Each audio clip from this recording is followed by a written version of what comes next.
का चोट लॻे त गज़ल लिखिजे।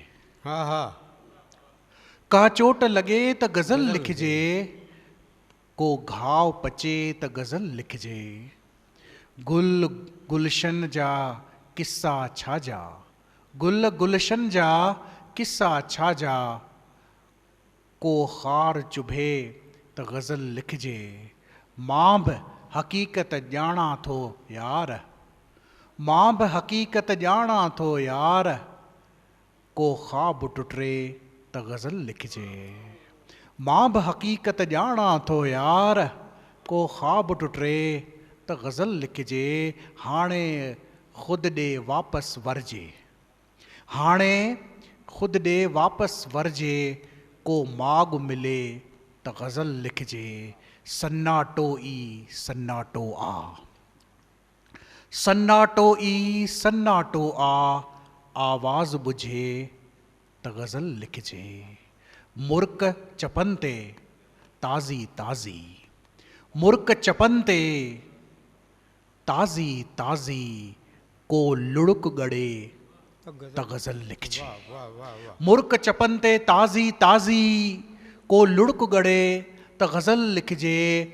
वण हेठां वेही छा थींदो, वण हेठां वेही छा थींदो, को पन छणे त गज़ल लिखिजे। वण हेठां वेही छा थींदो, को पन छणे त गज़ल लिखिजे। का ससवी मूमल या नूरी, का ससवी मूमल या नूरी, जे नज़र अचे त गज़ल लिखिजे।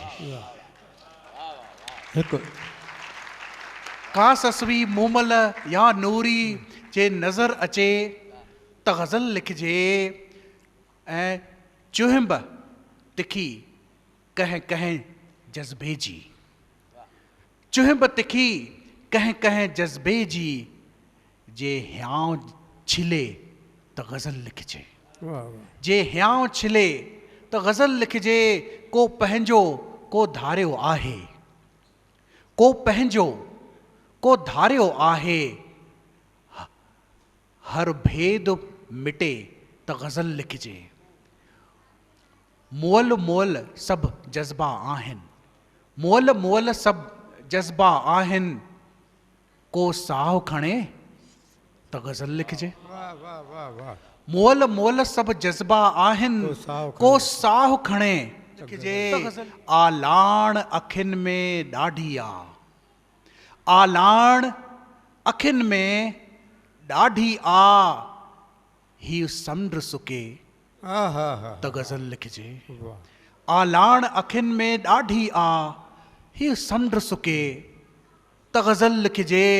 टांडा टांडा शहर सॼो, टांडा टांडा शहर सॼो, का बाहि ॿरे त गज़ल लिखिजे।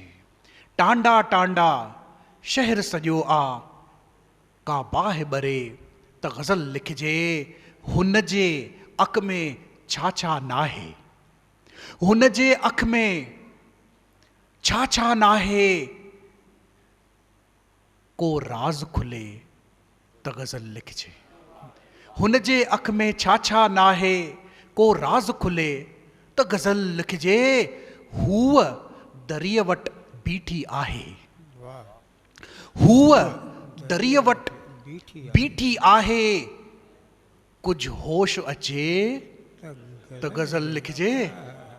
हूअ दरिया वटि बीठी आहे, कुझु होश अचे त गज़ल लिखिजे। कुझु होश अचे त गज़ल लिखिजे। का चोट लॻे त गज़ल लिखिजे, को घाव पचे त गज़ल लिखिजे, को घाव पचे त गज़ल लिखिजे, त गज़ल लिखिजे, त गज़ल लिखिजे। शुक्रिया।